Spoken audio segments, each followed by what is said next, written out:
malinaw na malinaw at operational na ang MMDA Command Center para manghuli ng mga pasaway na motorista na lalabag sa batas ng trapiko sa iba't ibang lansangan sa Metro Manila.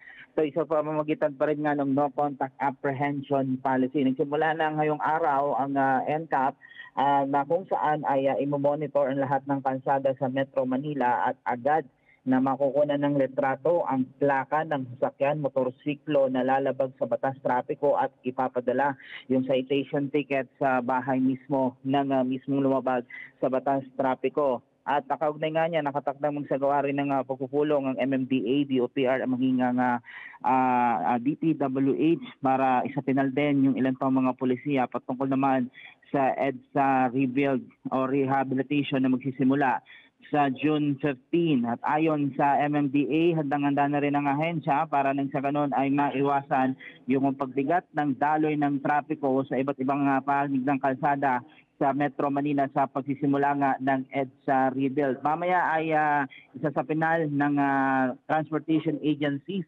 at maging DPWH yung mga guidelines papantokol pa rin dito sa EDSA Rehab at isasabay na rin yung pagsasapinal ng mga katanungan pa o yung mga guidelines patungkol naman dito sa no contact apprehension policy. Yan po na ang latest, balik sa inyo. Ayan po, si Sunshine Erlo Bringas. At ang oras, alas 9:35 na po ng umaga.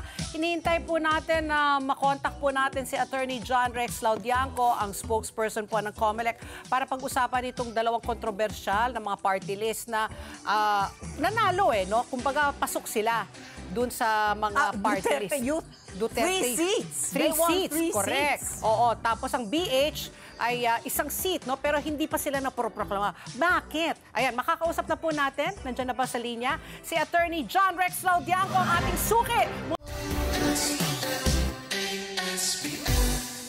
Let's get together.